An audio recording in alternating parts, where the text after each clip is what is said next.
Welcome to the NFM podcast. My name is Adam Reid and I'm a content manager for the NFM group. Today's podcast is with Ethan Nagel. I met Ethan in the Ukraine earlier this year, about a month after the Russian invasion, and we talk about what he was doing there, the missions that he was on, rescuing children from the front lines. We also talk about his military history. He was a Marine Scout sniper with multiple deployments to Iraq and Afghanistan. And on a mission in Afghanistan, he actually was awarded the Silver Star for courage under fire. It's a sad story because it involves loss and what he tried to do to prevent that loss. He also worked for the American government as a contractor for many years. So we talk about that. We talk about Ukraine. We also talk about family and how it affects family being away for so long on deployments and how you deal with that. So it's a very interesting podcast and we hope you enjoy it. Welcome to the NFM podcast. This is our fourth podcast in the EKKO series. Today, we're very lucky to have Ethan join us on the podcast. Thanks for having me. No, awesome to have you here, mate. We met actually in Ukraine about a month or so ago. Yeah, I think so. But 6 weeks or so. Yeah, and we've stayed in touch, and just happens that Ethan is in the country. And I was like, well, we have to do this podcast, so it's awesome. So thanks, mate, and maybe we could start by introducing yourself. Yeah, absolutely. So I'm Ethan Nagel. I am currently a cinematographer, director, and then I served in the Marine Corps infantry as a scout sniper. Did 3 combat deployments, so 2 to Iraq and then 1 to Afghanistan as a combat advisor. And then after that, I got out and then did contract work for the U.S. government. So did metal detectors my first contract, moved on to a small CIA stint after that as advanced static security, and then moved on to mobile protection for the Department of State in Kabul, Afghanistan. And I did that for a little over a year, and then came back to the States and decided to go to film school.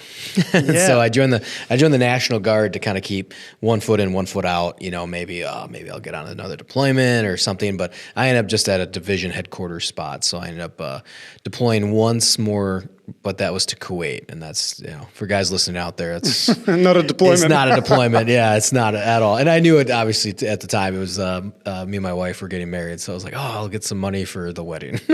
So I did 11 months in Kuwait to pay for the wedding. So, but it's great to be here and honestly sitting with you again. It was great meeting you in Ukraine, and we had a long conversation in Ukraine in the cafe or the shop in that really nice hotel. Yeah. I had a crappy Airbnb at the 8th floor that looked like something Alice in Wonderland. Like the staircase was just like all creaking. Oh, it was terrible. I was more afraid of those falling apart than like the cruise missiles going over our heads. So yeah, that was a trip. But yeah. Now, it was a nice hotel. Actually, where we met in Ukraine was a place where I was staying. And when I first got there, I was staying on a concrete floor with a mate and his team. An old, really super old building. It stank. It was very rank, Yeah. And like you were there at the same time. And then first night in the morning, 6 a.m., in come the rockets. Bang. Yeah. So crazy. But, mate, I thought we could, in fact, just so everyone knows, you've pretty much come straight from the airport. Yeah, I did. Yeah. Well, yep, straight off the plane. Yes, and you in Minneapolis, aren't you? Yep, Minneapolis, Minnesota, so Midwest. So I work out of there. I fly all over the country to go film and whatnot. So with the network I have, yeah. I thought we could perhaps start with, like you said earlier, and in fact, I don't know too much about your military history at all. We chatted, like we said, a little bit in Ukraine, but it'd be really cool to learn a little bit about that. So you started in the Marines? Yep. So that's... How long ago? So, God, I can't believe it's been 17 years now. And why the Marines?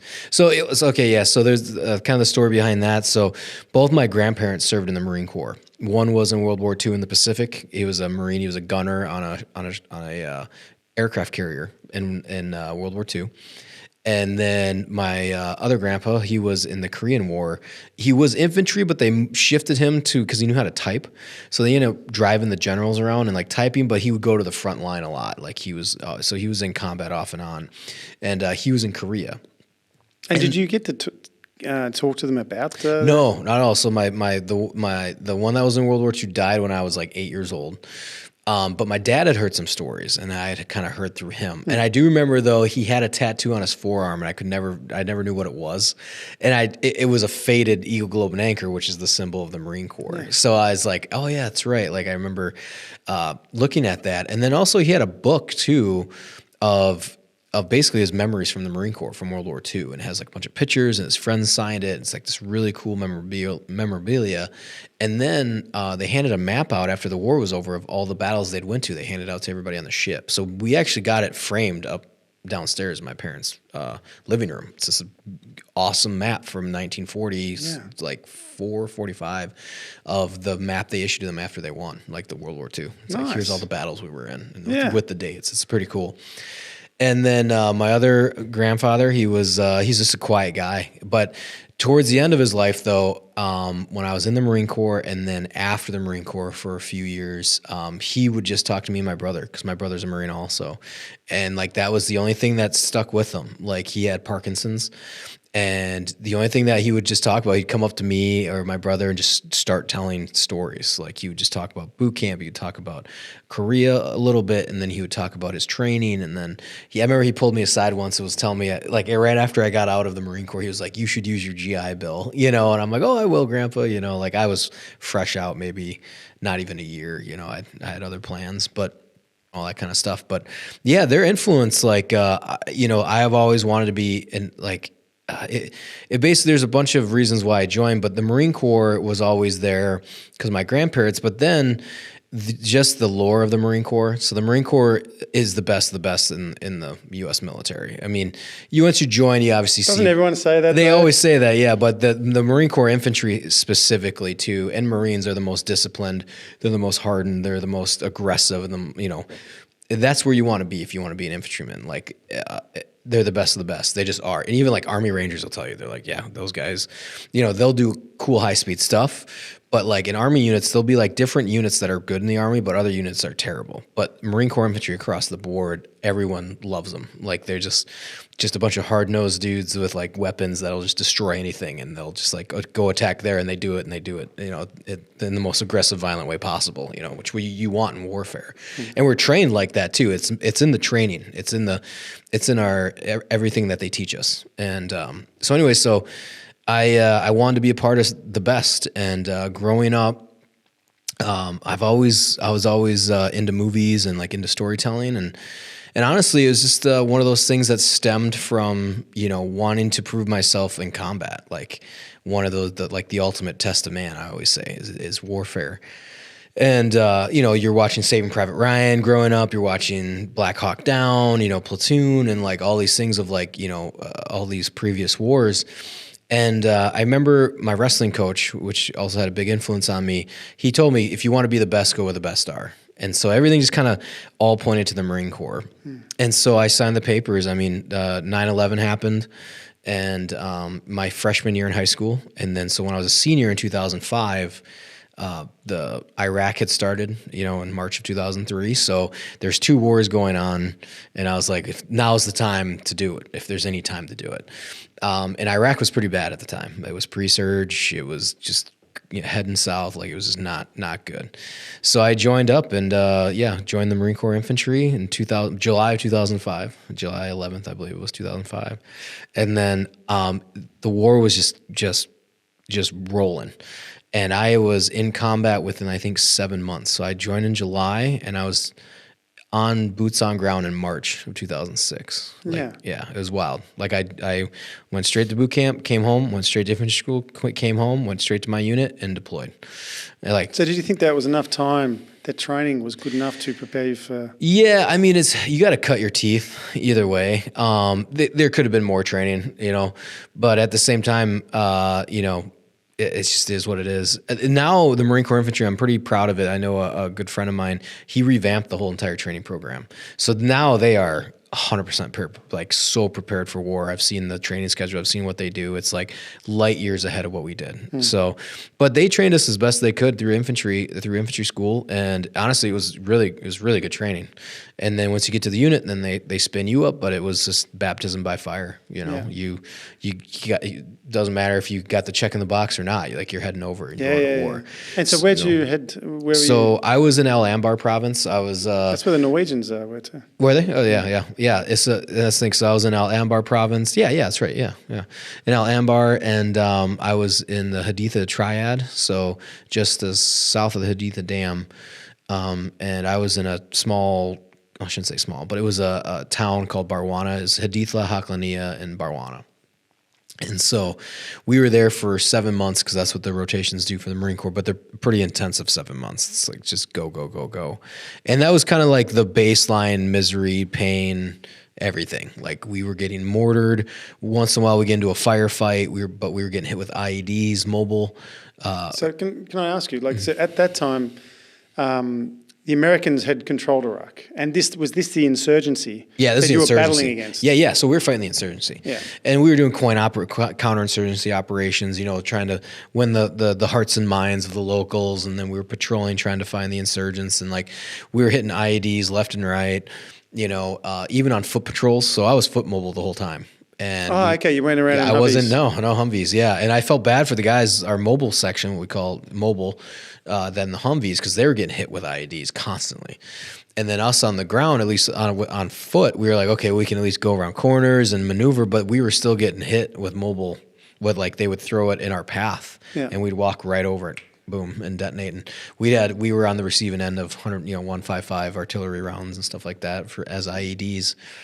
And and those were the artillery rounds that were left after the Americans took over, because there was ammunition everywhere, wasn't there? It was, yeah. And they're, like I said, the way that they make them, it's like they're super easy to rig up and whatnot. So, so we dealt with that along with, we got mortared with 120 millimeter mortars, so like small artillery, and they zeroed our fob in, this little tiny fob we had in the middle of this town or city.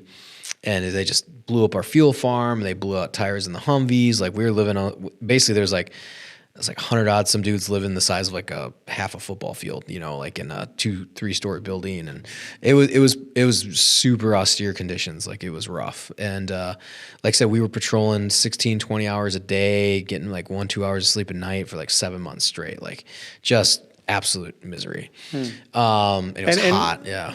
Yeah. And in that time, you're talking about IEDs and I guess it was snipers and So, but how did you guys go within your unit? Was there any boys injured? Casualties? Yeah. So we were fortunate in the Lima company where I was at. So we had guys killed over in India and Kilo company, and we took our cat. A good friend of mine was killed a week before we left.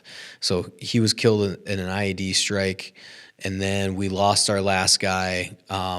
We were already in Al Assad going home, ready to go home. We were ready to get on the plane, everybody was gathering. And then Estrada was killed in an IED strike. So we lost our last two guys in the last week we were there. So that was... last week? Yeah, it sucked, yeah.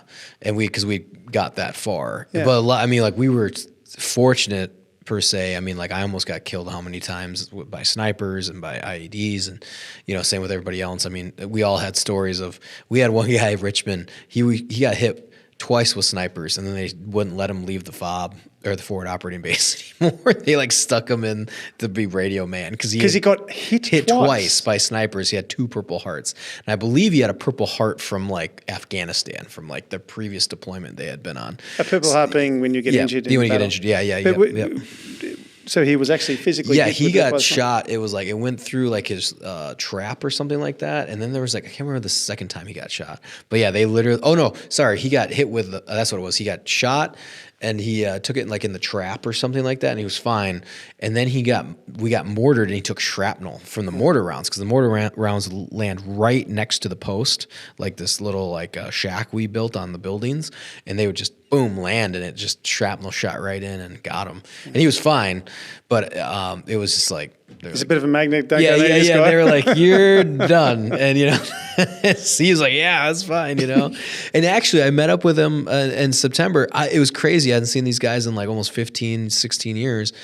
And he just retired, or he finished out his 20 years. I thought he got out like after we left, and I didn't realize. He's like, no, he did another 12 some years or whatever, wow. And he did a full 20. And I was like, wow, I didn't know that. But so that was my first deployment. It was rough. Came back, we were all like super wired tight, PTSD, like just fried. And then, but we were just like ready to get back in the fight. Like we volunteered to stay for another 7 months, but they wouldn't let us. Like our first sergeant's like, you guys are out of your fucking mind. Like you need to go home and decompress. Yeah. And we were like, let us stay, Yeah. But because you'd signed up for the Marines for 4 years anyway. So you're still in. Yes. Like you just want to go back. So I got back and I was a little over a year and a half in, and I had already been a combat veteran, which was weird to think of. Like, you think of like old dudes with a ball cap from World War II, and you came back, and here we are. Now we're the new generation of veterans. It was kind of weird and surreal. But right after, I jumped right in and tried out for a Scout Sniper Platoon, made the Scout Sniper Platoon, and then busted my ass during the indoctrination program for that. So that's like 30 days. They teach you everything, and they kick the shit out of you. Isn't there a big fail rate too? What's that? A big fail rate? Huge. Yeah. In fact, when we went through too, it was controlled by what we call the regimental schools. So it wasn't controlled Marine Corps wide. So it wasn't like this, like you have to have so many snipers graduate. It was literally like just a ball buster, just a haze fest. So in a good way too. And so when I went through, we sent, just from my unit alone, we sent 13 guys, and only 4 of us graduated out of those 13. And that doesn't count the other units that came in. So I think we had a 60% attrition rate or something like that. And why'd you want to go to sniper school? Why being a sniper? Well, so it was like kind of that same mentality of like, you want to be, I wanted to make the most of my career in the Marine Corps, and like especially in combat units. And I remember like working with snipers, and I never didn't know anything about snipers at all. Like I was like, oh, that's kind of cool, a sniper. Like, and then I worked with them. I'm like, okay, all right, like this, they're the best of the best. They are the best of the best of the battalion. And I was like, well, F it. Like I'm gonna give it a shot and give my all, and then see if I can graduate and become, like scout snipers in the Marine Corps are very highly regarded, and as well as actually in the soft community as well. So like Marine Corps scout snipers, it carries weight. So like eventually when I would work with special forces snipers, like I would be in charge of them. And you would? Yeah. And so it's just the experience, and then what we're taught in sniper school is way more than just shooting. Like it's everything. They go all the way from basic land navigation to call for fire. We can call in air support, artillery support, naval guns, Medivacs. They teach us radios. I mean, like everything. We not only can we shoot at targets, but we can also do surveillance and intelligence gathering, like all that stuff. And then on top of that, it's the skill, and and then you can expand that skill into urban snipers or even EOD, or like if you run across weapons so there's a ton of stuff you can do, and how valuable they are to the battlefield. So the schooling is like one of the best, and ours was 11 weeks long. They varied between 10 and 12 weeks. So I got lucky, busted my ass, got a slot at school because it was already hard enough just to get to the school, and then got to school, and then I just buried my head in for, the 2.5, 3 months, and busted my ass and got to the end and graduated. And then immediately we turned back around and deployed to Iraq for my second deployment during the surge. Then you just deployed as a sniper? Yeah, I deployed as a sniper. I was a radio operator. I was like in the sniper hide is what we call it. So there's 2 parts of it. There's a sniper hide and the security element. So I was part of the sniper hide because I was a school trained sniper, and I was a radio operator, assistant team leader, and then became a team leader by the end. And then they traded me up to do that. And that was a pretty slow deployment, though. There wasn't much going on. We had the first month or so was kind of hot, and then after that, the Al-Anbar awakening happened, and it just like it went dead. Like you couldn't find anything. There wasn't even an IED site, which in the terms of the war, that's great, but in terms of us trying to find and kill people, there's nothing.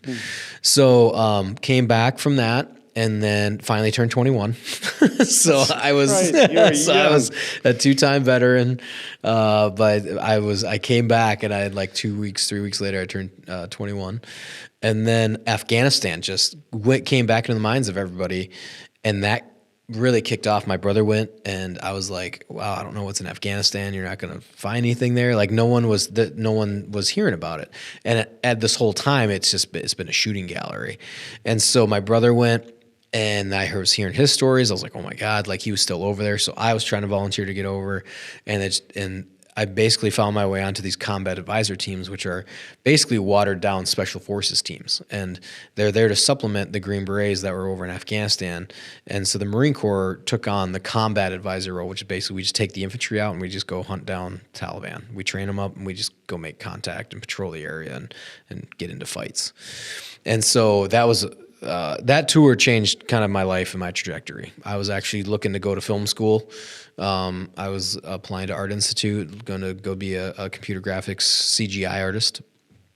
And then I got on this team, and then it just snowballed. I got to work with Norwegian SF, U.S. Army SF, National Guard, as well as I got attached to a Special Forces team. Got to work with the French Foreign Legion, got to work with the French Army, and just everyone, or like Germans, and it was insane. It was and we were on our own. It was big boy rules.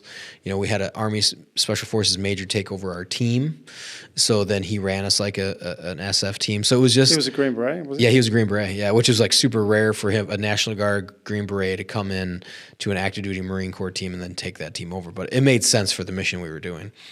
And so, yeah, so then I did... can I ask you, in that situation, you're not dressed as a Marine, I'm assuming? It depends. So we fought our command on that all the time. So we would dress up as we wear the same fatigues as the Afghans. Yeah. But then our command didn't like it, like the higher. It was always a fight. You know, they're like, well, you got to wear the Marine. It was like, no, we don't want to get... I don't want to... Growing a beard. Yeah, it was always a fight with regulations, and that was always an issue. But...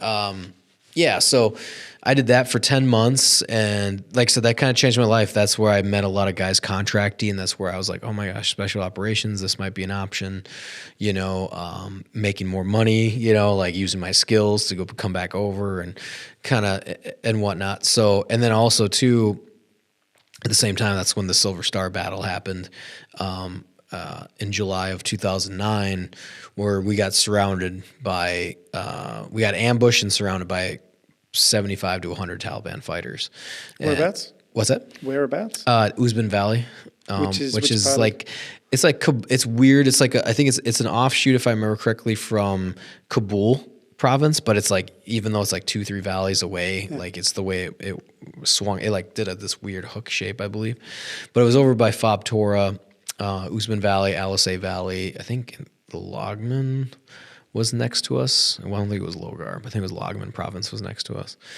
And they were, you know, basically we come to find out that we patrolled, way up to the very end of our valley, and come to find out all these Taliban leaders were there, and we didn't know that. Like, so we ended up coming into a hornet's nest, and they gathered all other fighters, and they wanted to flex on us. And so while we were patrolling back down, we got separated, and then all hell broke loose. I got wounded right in the beginning of the firefight, and then... But just to backtrack a little, so you go there, and there's these head honchos. You didn't know about it. No, yeah. So was there an immediate engagement, or you found out and then backed off? Yeah, exactly. So we went up at like 4 in the morning. So we show up at like 6 a.m. in the morning at sunrise, and they're like, holy shit, these guys are here. And so we're there doing a key leader engagement with some of the elders and people around. And like we were taking pictures of everybody because we knew they were fighters, like right away. But they're not armed, so we can't shoot them. And they're dressed in normal drab, like in normal clothes. And we're like, well, these are fighters, like the absolute 100% fighters. There's way too many men to be in this small little village, this far north. And so we started moving back south and started patrolling down to the riverbed. And, we broke off from the mobile section. And in Afghanistan, it's mountains. It's crazy mountains. So we got separated like right away. And we could hold our own, like we were ready to go. Separated from the Afghan unit? No, the American unit as well. So it was a kind of a bigger patrol, and we had gun trucks as support on the just one road. And then we took the riverbed. We're like, all right, we'll patrol down. Well, we ended up losing line of sight and all this other stuff. And we're like, well, we'll just keep patrolling. We know what to link up at. And then essentially that's when they all gathered their fighters and then just came right down on us. So we ended up.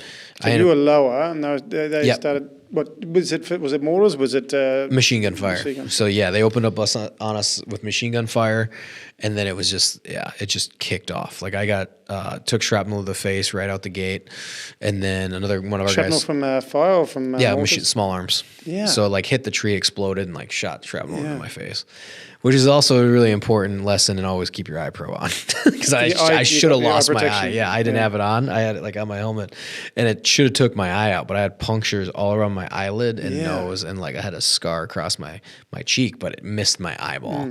So it's like I should have like an eye patch right now. And then so we fought, but we returned fire. I patched up a guy that was shot right away, and then we pushed him kind of back with return fire, and then I maneuvered up onto a ridge line to kind of clear it out, and then we started engaging, and then once we kind of You went up to the ridge line on your own. yeah. So I went up. Well, we bounded up, and then I thought it was kind of funny.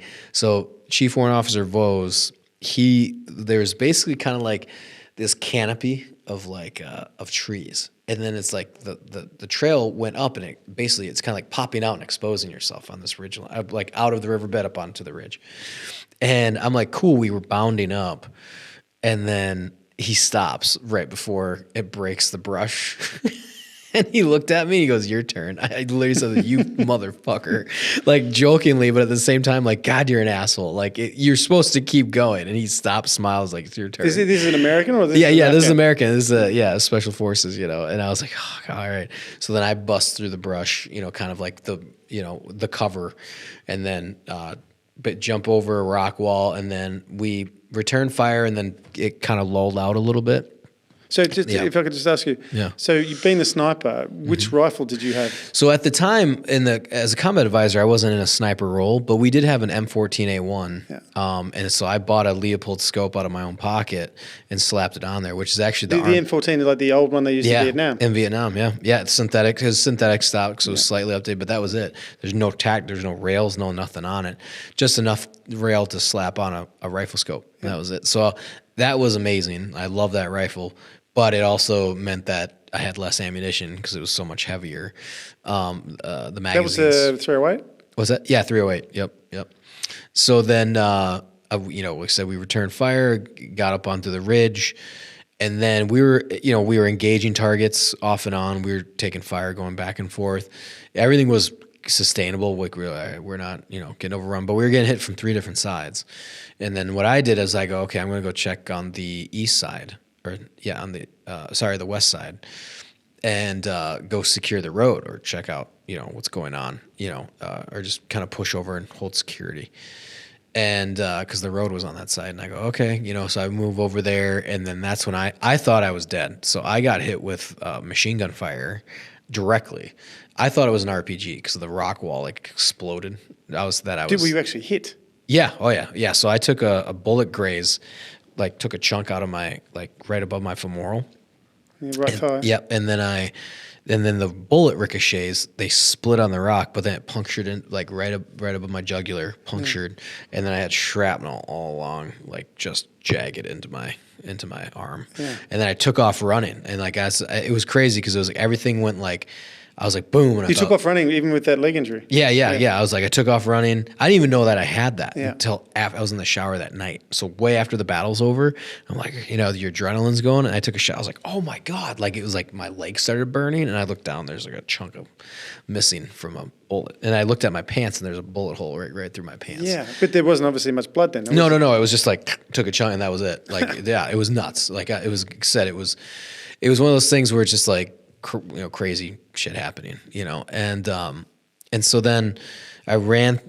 There's this rock wall that separate, the terraces in Afghanistan that separate these terraces for farming.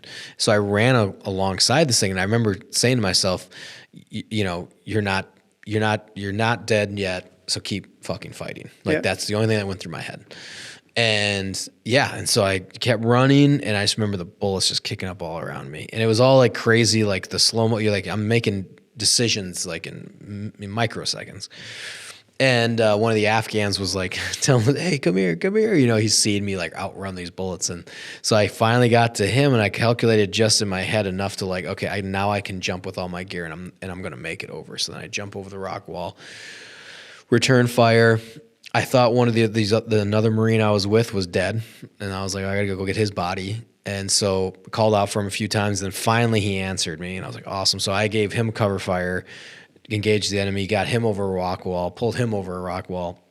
Okay, so when you called out to him and you were shooting at the enemy, so he managed to get to you himself. Yeah. So he said it was crazy because he was face down, and I was like, "Fuck, he's dead." And he was kind of a big cat. He's like an older guy, like he's about to retire from the Marine Corps, all this stuff.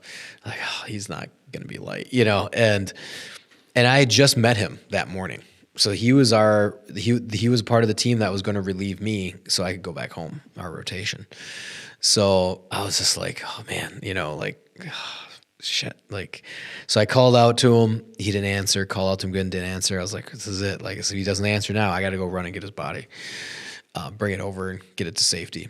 And so I call out the third time, and then he answers. And I was like, oh, good, thank God. Mm-hmm. And he basically got shot at the same time I did, but he just like dropped to the ground and like almost played dead. Yeah. Like it was like, and I was like, okay, because the path that I remember him being in, it was like in the direct line of fire that I was in. So he, That's a funny thing though, because when I was shot at in Iraq, there was 4 of us. I did the same as him. I hit the deck. Yeah. And the others ran to the left, where there was they were shielded from the sniper. Yeah. But my immediate reaction when the rounds were hitting the container, get down. Yeah. But in retrospect, what I did and what he did was wrong. You just need to run. Yeah. You just get out of the area. Yeah. And so he, I got him over. He started zigzagging. I remember, and I was returning fire and engaging the Taliban or Al Qaeda, whoever the insurgents. And then I got him over the rock wall, checked him out. I told him, hey, check me out, because I didn't know if I was like, I knew I wasn't bleeding out. Because that was another thing too, is after I got hit, I was like, oh fuck, like, all right, I'm not dead. Like I'm not like fading, And all these calculations I'm making just to boom, boom, boom, boom, like in my head. And then my radio antenna got ripped out of my radio. So now that was shut off. Yeah, no, it was just after I did the roll, ripped it out. So I did like a back roll across this rock wall, and it ripped the antenna out. So now I have no communication, like it's fucking done. And we're in the mountains, and so we're on our own. So then now we are now surrounded in a 360. And then what happened is Doug Vose, who's a special forces operator, got hit, and then one of the other SF dudes was yelling like, hey, man down. And then so I said, okay, like, how bad is it? And he just kept yelling man down. I was like, oh, this is fucking bad. So one of the things we learned in the combat advisor teams is like teacher will see your medical like care, combat trauma. And my buddy Luke, who was our corpsman, which is like a medic, trained us very well. So we were like really good at doing combat trauma. So I just take off under fire across. I remember jumping down one terrace, just taking off and running, just focusing, got to get to him. Come to find out later, I talked to my buddy Shuey, who's another special forces operator that were with us. And he was like, yeah, man, like you were like, there's bullets just fucking flying everywhere around you. Like, and I was like, I didn't know, like, it's just, I tunnel visioned and just ran. So I got to them. So basically this whole element that we were with was only about 15 guys. That was it. It was like, I think it was 4 special forces guys, 2 Marines, 1 interpreter, and then I think 8 Afghans or something like that. It was really small.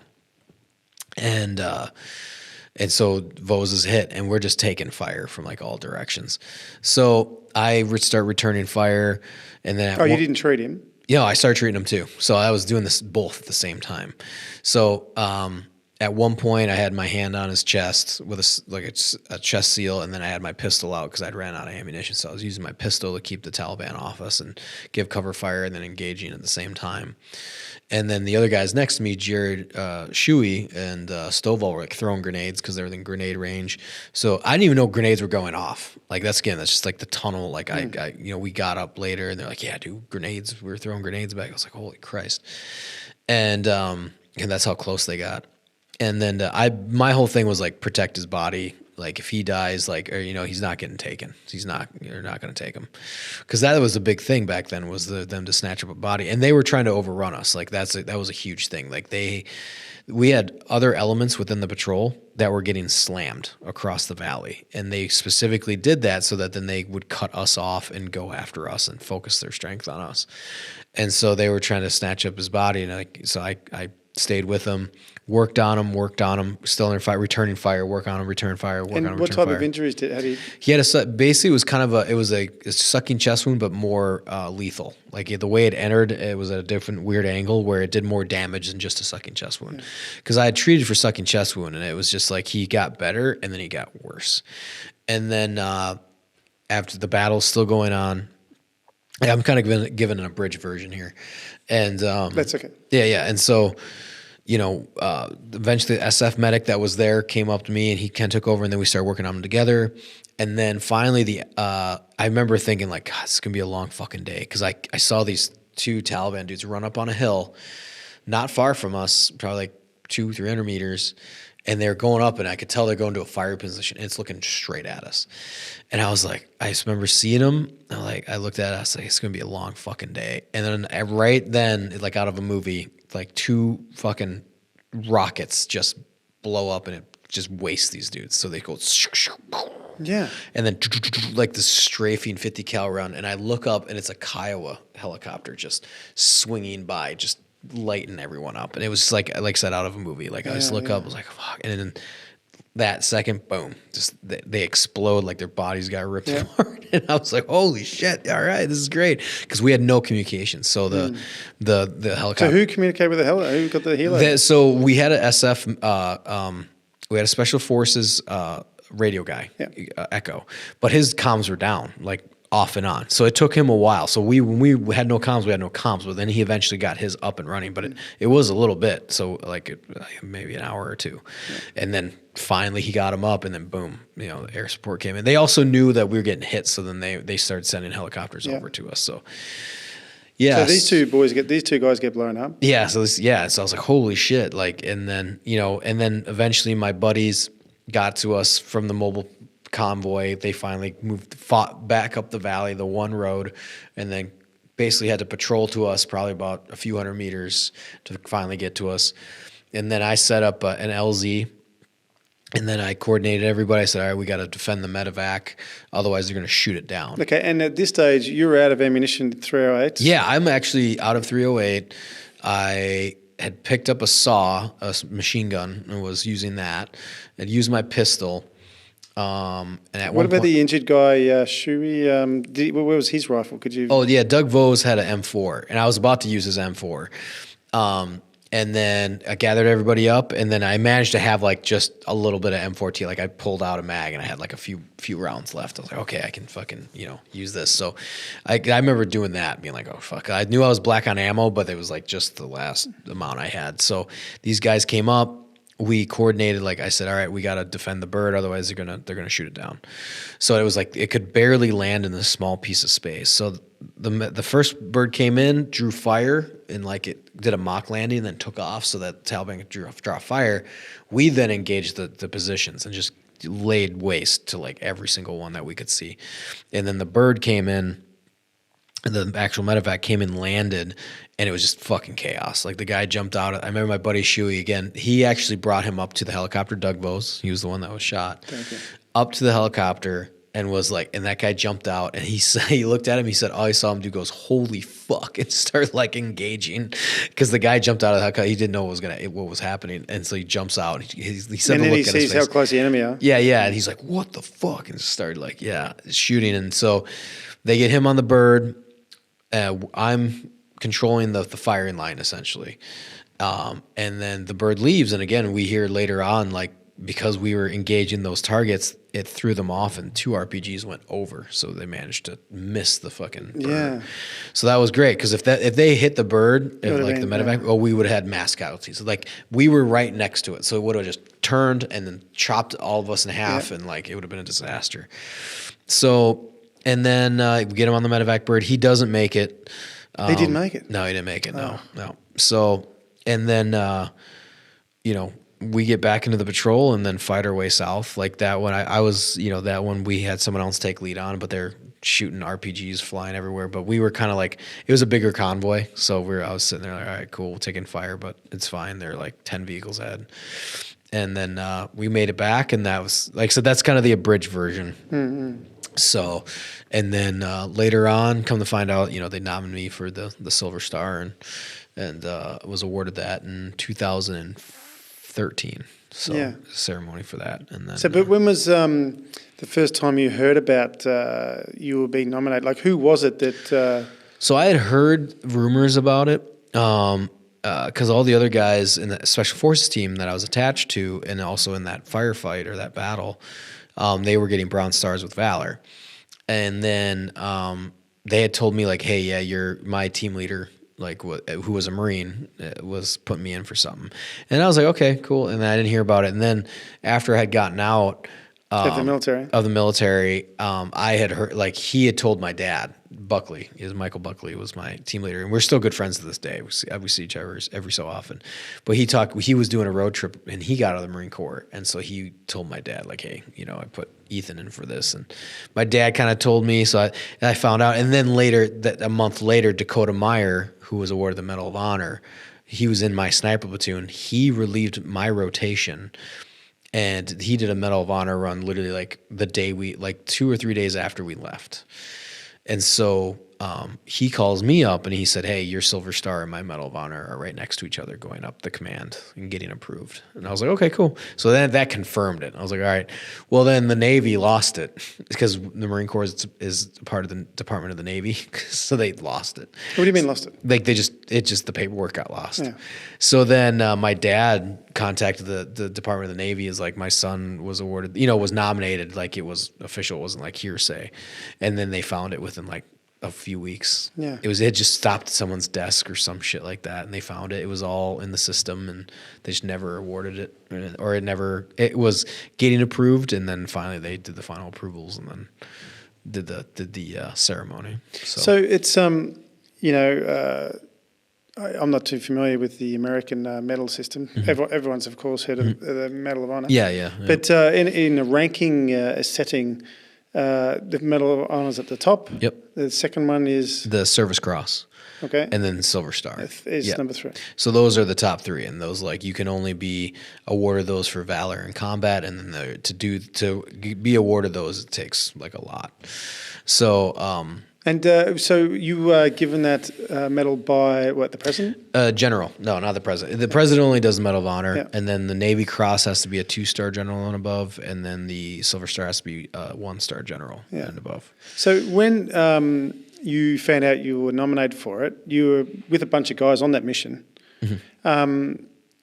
They would have heard about it as well. Like, what did they say when you spoke to them? Well, they were like, deservedly, those guys were great. Like, they're like, absolutely, man. And for me, like, it's always, you feel that like weird, like, I was like, no, I don't deserve this. Like, it would be such a strange feeling. It's a strange feeling. Yeah. And it's like, well, I was just doing my job. Like, that's any one of them would have done the same. Like, I just, did what I had to do. Like, that was it. And that's kind of how I feel about it. And then, those guys were like, nope, like, and they understand it, like, they've been awarded for, Bronze Stars of Valor and some of this other stuff. But, it was just, processing it was like, holy shit, like, it's just, it's a big award. And to have that, it's like an honor to be nominated for it and receive it. But yeah, it is kind of like, weird, because people all the time, I have friends and family, and they're like, oh, it's Ethan, he's a Silver Star recipient. And then if you're in the military, like, what? Like, holy shit, so it carries weight. So for a few years, actually it still does, my, people still bring it up and whatnot, so they're like, oh, this is Ethan, he's a Silver Star recipient. How often are they awarded the Silver Star? Rare. Obviously in the global war, like, the war was going on for 20 years, so there's not a significant amount by any means, but they're rare, just like anything else. Like, there's only, I think, over 20 years, like a few hundred, and I shouldn't even say a few hundred. I think it's like in the maybe hundreds, something like that. But over 20 years, two wars. So I mean, you're talking about Iraq and Afghanistan. Yeah. There's one side of it. There's obviously the bravery that you showed, and then there's the other side of this guy was actually killed. Yeah, that's what sucked. It was the aspect of like I got him in a better position medically, but we were just cut off. And it was just time. Like he needed more time. Like that was it. That's all it came down to. And the Medivac just wasn't going to be there in time. But we kept working on him. Like we make sure, we were always trained, don't quit until the Medivac bird comes, and then you throw him on the bird. So we kept working on him, and then he didn't make it. And we're like, fuck. At what stage didn't he make it? Did he get on the helo and back to base? I think he was probably. I think we got him on the bird, and or either that or he was, he had died before he got on the bird. I guess also there's so much going on at that stage. I mean, one of the guys in the helo jumps out and actually has to start using his rifle. Yeah. So, you can't really exactly know the status of someone under those circumstances. Mm-hmm. Yeah, and that's what was like, so that was tough about it, but at the same time, like, that's just, it was crazy is I only knew him for about 2 weeks. He had come to the he was part of that special forces team I was attached to, but he hadn't been there for about a month and a half I was there attached to him already. He had gone back to Germany to go do some training and then came back to the deployment. And then so I had known him for maybe about a week and a half before we did this. Excuse me. Yeah. So, but it's still like it's a thing where, like we talked earlier, we met in Ukraine. Mm-hmm.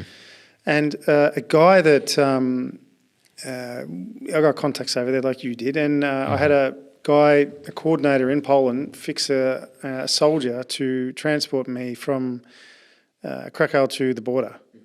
And this guy had fought on the front lines in the east for many years, and he didn't speak any English, but maybe 5 words. So the whole trip was Google Translate. Yeah. But and at the end of it, he goes, just put petrol in the car. You don't have to pay me. I said, of course I'm giving you money. You've driven me 3.5 hours to the border. Mm-hmm. No, I don't want your money. And so I thought, he left and he told me he was going back to the front lines. And I'm like, what can I do for this guy? Yeah. And anyway, it happened to be that I met up with him again because he met me on the border and we went back. And then he ended up taking me to the airport the next day. And so what can I do for this guy? So I was like, I can only give him the stuff I have. So I gave him the jacket I was wearing, my thermal long underpants and my top that I was wearing. I gave him a tactical bag. I gave him a Leatherman. I gave him some US dollars, a toothbrush, anything that he could use on the front lines. Yep. Neck gaiter and a beanie and stuff. And I'm like, I've known this guy. I've met him 3 times. Mm-hmm. And he's sacrificed his time to drive me to and from Ukraine just because a contact we have in common asked him to do it, And so this guy is the guy that I'm going to go back and deliver medical equipment to. Mm-hmm. He got hit. He was in the hospital. He's in hospital now. He's getting out. So I'm going to go back and meet him and visit his unit and give them the medical supplies they need because I only met him 3 times. We've been speaking a lot since then, but like what a connection that I had with this guy. Yeah. And so the reason I'm saying that is because this is this guy that you worked on, who you knew for a week and a half. Mm-hmm. It doesn't matter if you knew him for an hour and a half. Yeah. It's just that situation where he's a brother and you've got to do whatever you can to help. Yeah. Yeah. And that's the thing too, is that is something I think people that was my 3rd deployment. And I always say this to other guys too, is I got good at war. I was good at it. Under fire, I knew what to do. My radio, I knew how to call Medivacs. I knew how to do everything under fire. And that was one of the things that happened is one of his friends that were there, God bless him, I always say, because he saw his best friend get shot, Justin Affleck. He kind of freaked out. He was my friend is shot, and he's dying. And so I got to him and I just grabbed him. I said, get on the comm, get us the radio, get it up, and get us out of here. And I told him, I said, I need you. Get the radio up. And he's like, okay. You just had to kind of shake it, not shake it out of him, but take control of the situation. I said, I have him. Don't worry. And then I started working on him. He started working on the communications because it was just, he was flustered and he was, and it's just being under fire and doing all that stuff. And I had people react different ways. Yeah, exactly. And I had been in enough combat where it's I always say it's and I've talked to other guys about it too. It's you just get good at it. You get into that flow state, and you feel at home in the chaos. You can make the decisions and make the right decisions and be able to make decisions that move things forward. And even sometimes they aren't right, but it'll get you in the right direction. And so, and be able to evaluate everything around you that's going on and make calculations like a shit ton in milliseconds, and, yeah. And that's, and I would say like for me, like I accepted death like a long time ago. And so it's just one of those things, especially going into combat. It's like, if I die, I die. If this is my time, then this is my time. And this is when I go, and it never bothered me.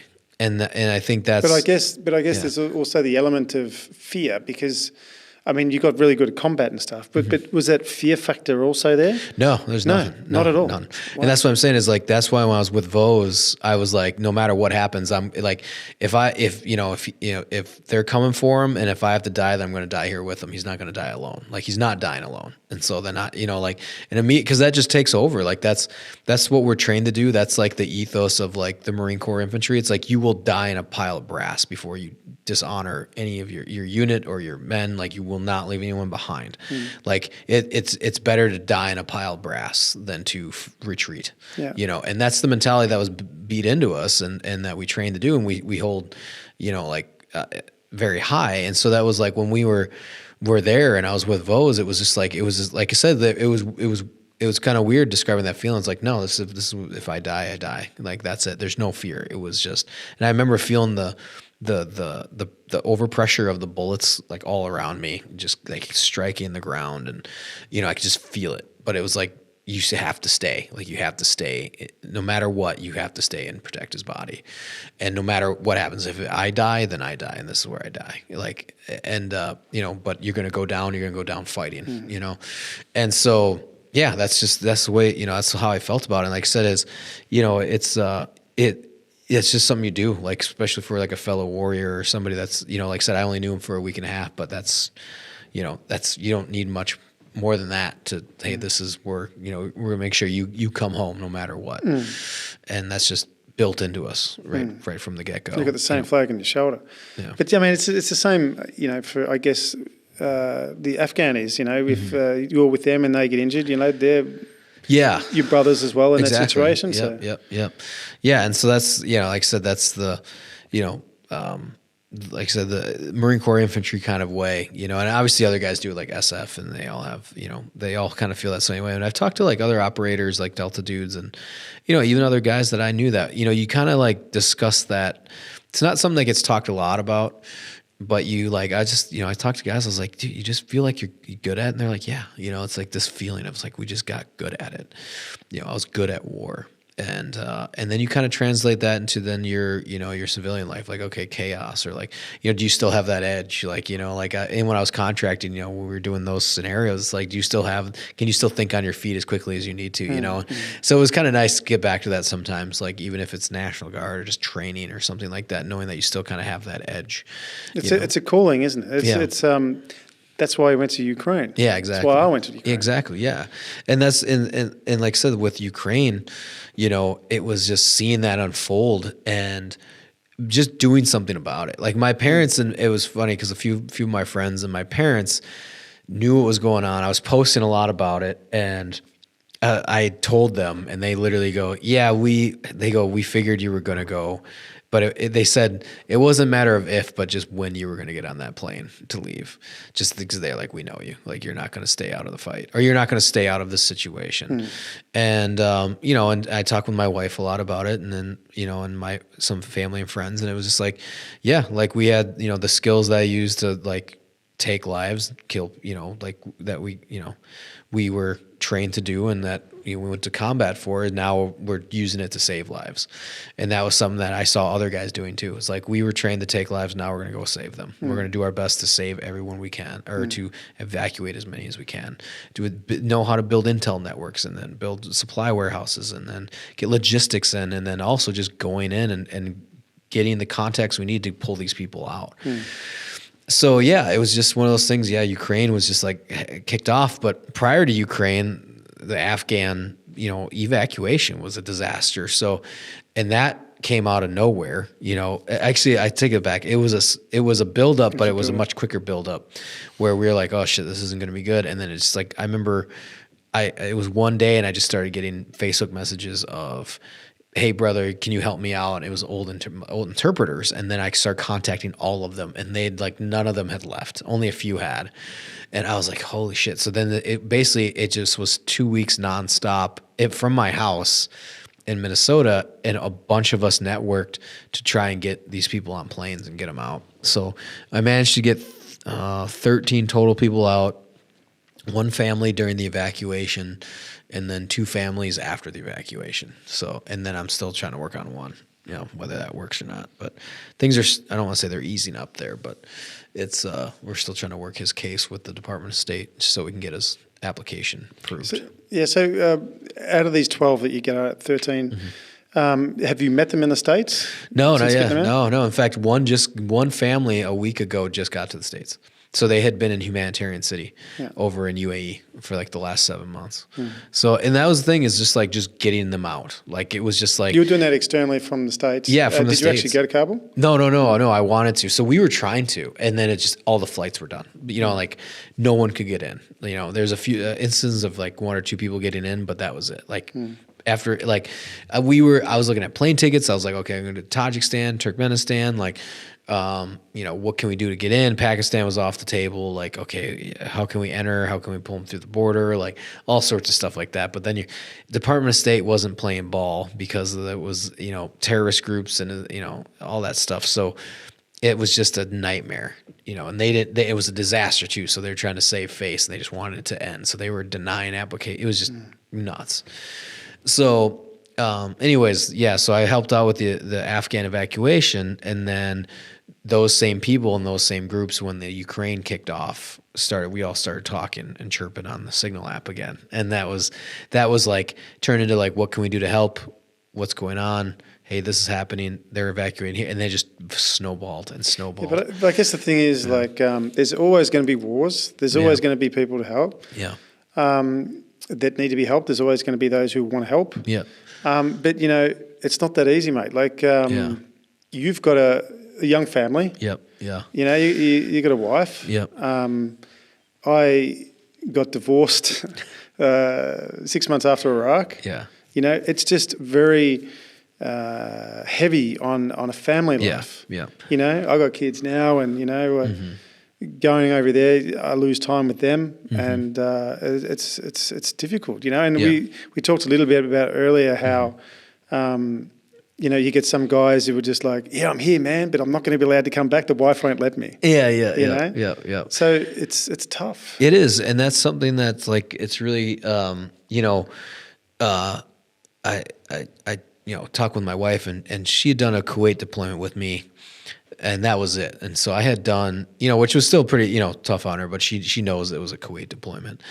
And we had met in 2015, and I had done 8 rotations by 2013. So I had actually gone to film school when I finally met her. So I'd lived a few lives before I'd met my wife.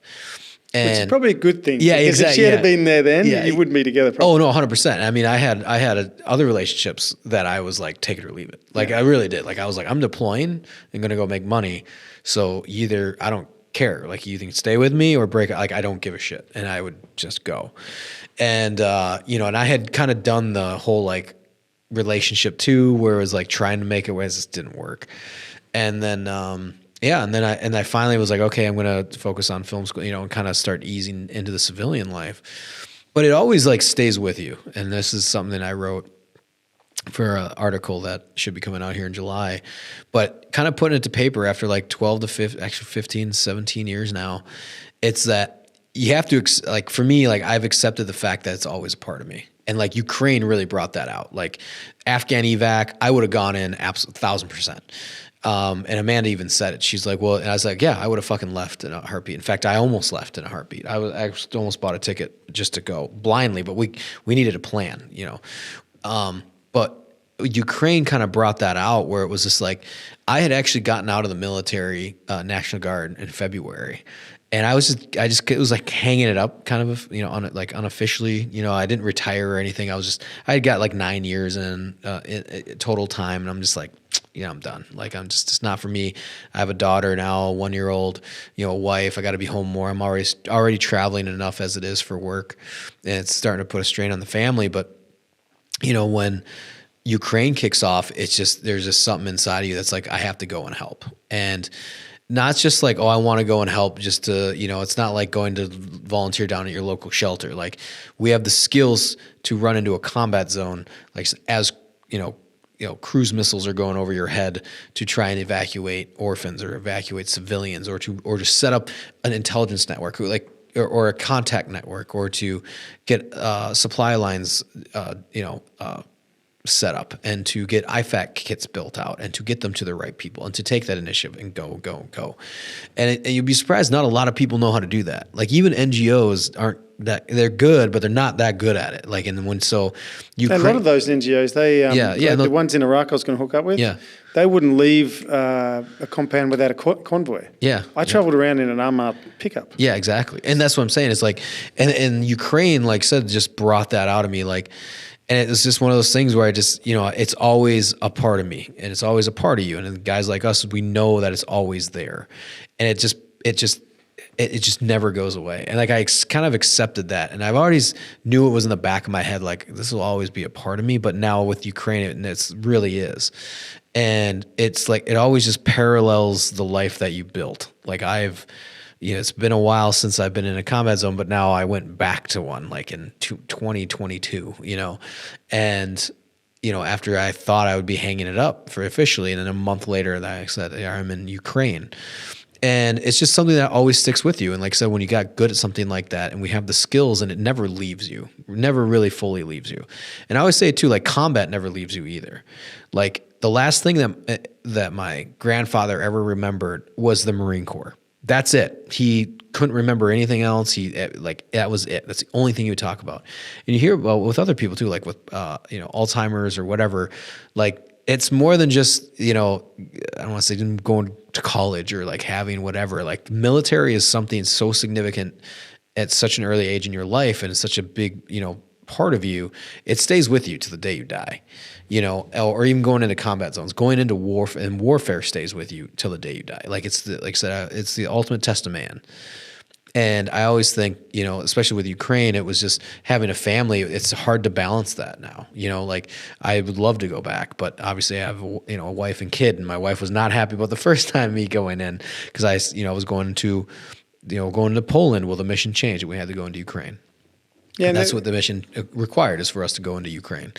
Yeah. And I think that mission was to save kids from the front lines. Yeah, exactly. It was in central southern part of Ukraine, evacuating orphans back into Lviv and getting them to safety. So when we met, actually, you were working on. We were trying to get to Kyiv. Yeah, because it was like 30 kids you were trying to get out. Yeah, it was. We were trying to get out Cherniv. 300 like total with different... Total. And civilians too. Yeah. They were disabled, they were elderly, they were the whole gamut up in Cherniv. And that was when Cherniv was getting fucking slammed. Yeah. And there was like no way in or out. And they were shooting up civilian vehicles.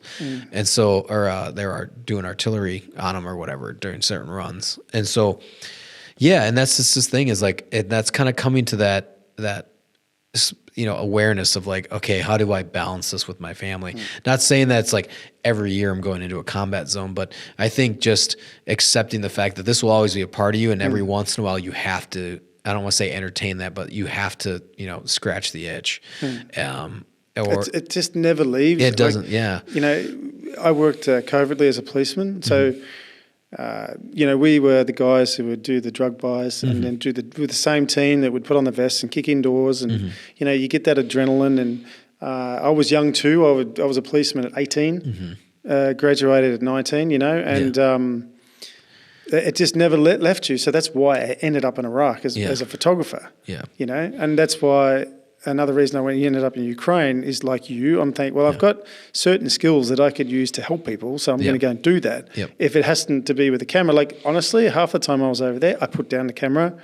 I ended up carrying injured off trains. I loaded trains with goods to go back to the front lines and stuff. And I felt, well, okay, you can tell a story. You're a photographer too. You can tell a story with the camera, but and one picture can say 1,000 words, but sometimes you just got to put that down and actually be human and say, okay, I'm going to help this person now instead of just taking pictures. And what really annoyed me was people who didn't do that. Yeah.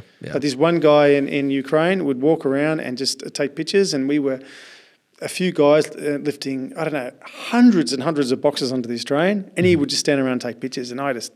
Yeah, and that's the human side, man. Yeah, exactly, and that's kind of that difference. Being, all right, are you there to take photos, or you're there to make a difference? And that's like when I went over, like I only have a handful of photos.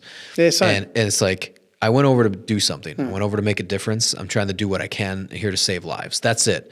And then I walk away. Not say I walk away, but like that's what I did. Achieved something. Yeah, exactly. And that's what draws me back to it is I just want to keep helping. And like at the same draw that made me want to go into combat and hunt down bad guys is the same draw that wants me to go in and help people and pull them out of combat. Yeah. Because there are people, like I said, you've been in that situation. How many NGO volunteers have ever gotten shot at? Or have had missiles go over that, or had IDF come in and strike and blow up the vehicle next to them? Hardly none of them, which is fine because they do great work, like say, Africa or even the U.S. They work in the inner city, and that's awesome, and they want to help. But like guys like us that go and be like, no, not only can we go in and pull these people out, we know how to react to those situations when they happen. Like I said, and that's something, like I said, it just always stays a part of you, and it just. It's crazy because it's this weird paralleling life that it just stays, and it always just kind of stays in the shadows a little bit, and it always every once in a while it just comes out, and trying to, I guess, balance that, like we were talking about with family, trying to.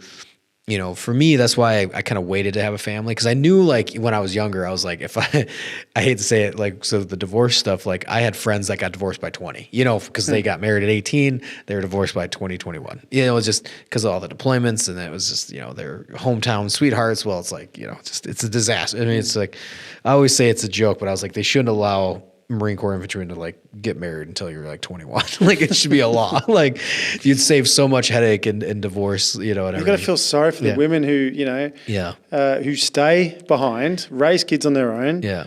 But the man is doing an honourable thing, defending his country and stuff. But for the families back home, like it's shitty. It's tough. Like and that's like I said. That's why I waited to kind of start my family a little bit later in life, just because I wanted to do those things and be able to leave on a dime or leave on, or leave the last second to go do stuff.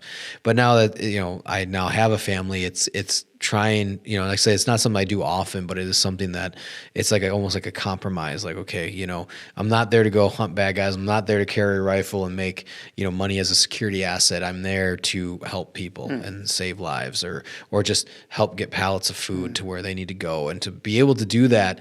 And like some people were like, well, why don't you go do that, in downtown Minneapolis or whatever? Because I was like, because they're not getting shot at, because this is a real thing. Like people are getting executed. This is not, something to make you feel good on the weekend and go home. Like this is the real deal. This is real shit. This is history in the making.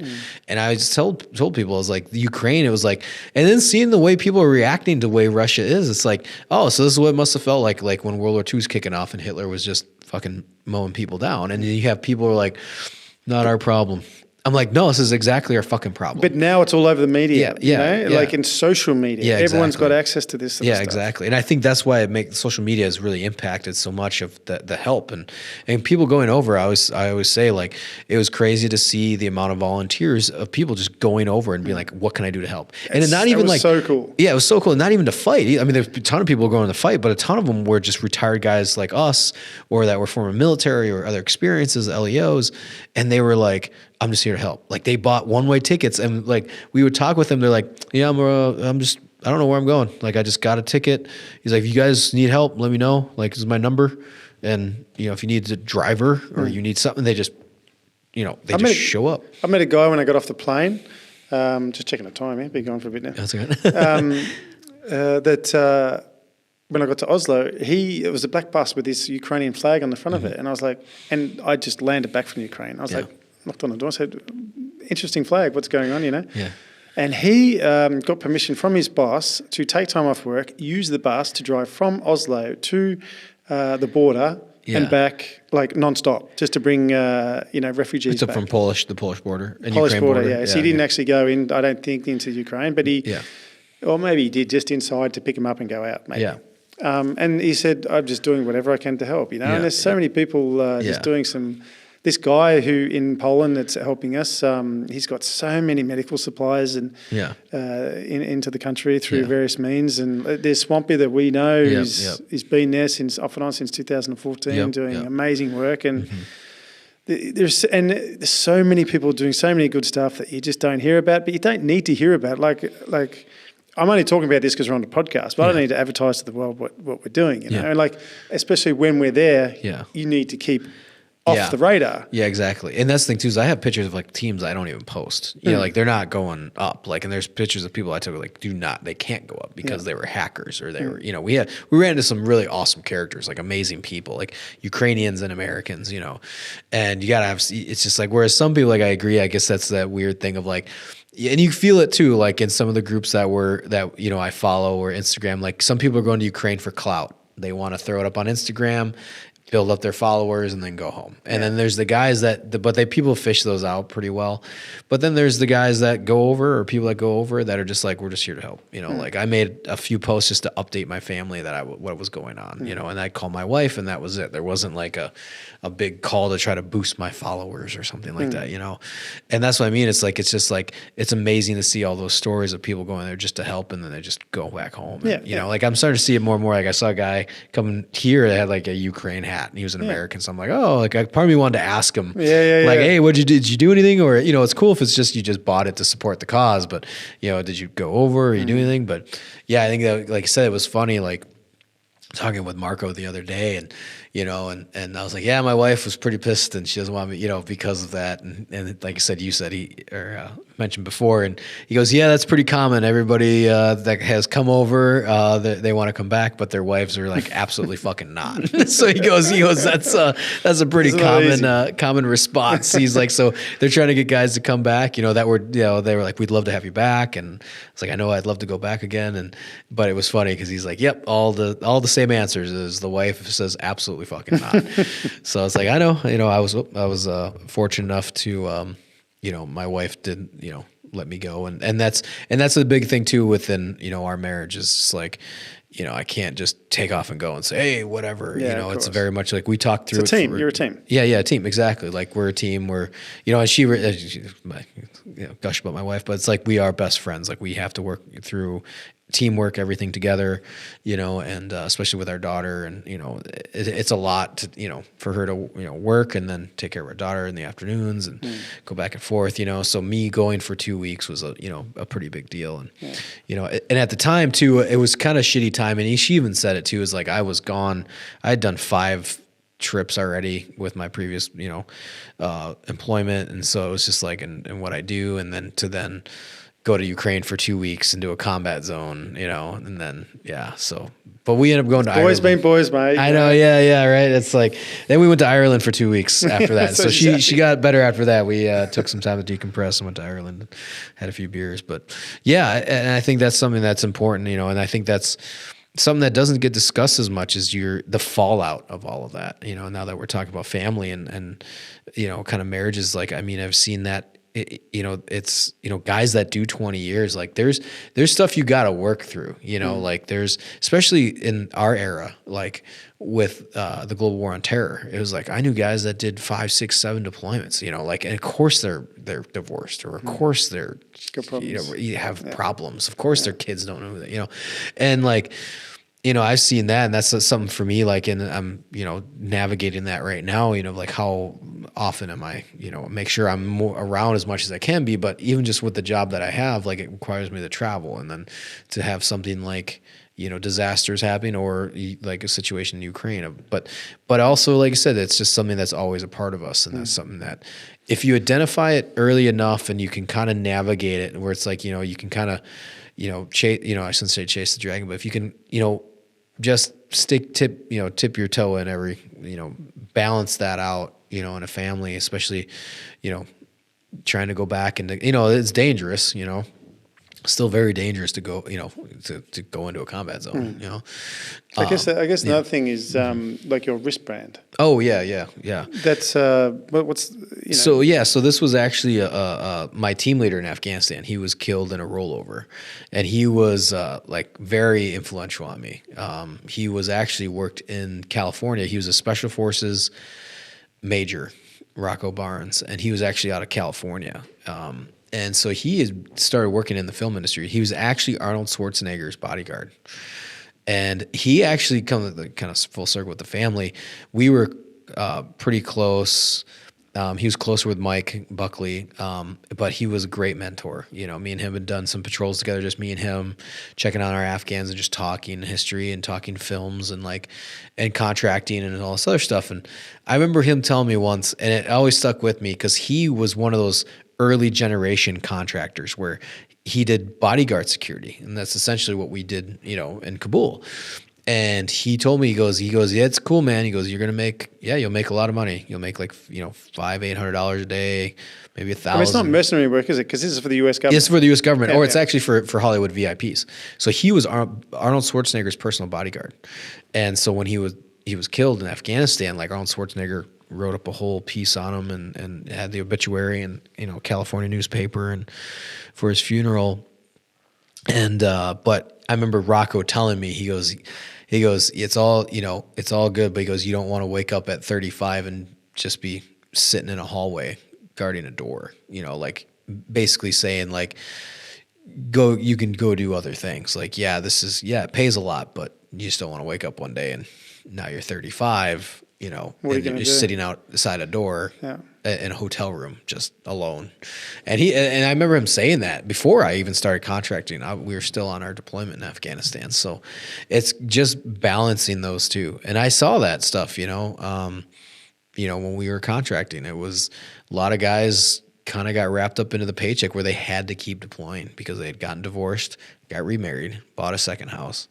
And that $15,000 a month we were making was the only way that they could keep going, and they had been doing it for 10, 12 years. And it sucks, but you have to, like I said, I guess coming back around to it with the family and Rocco too, like I said, he was a great dude, but he was also one that was he was SF and he chased the dragon too. I mean, he was in Iraq, I think, if I remember, for almost 2 years.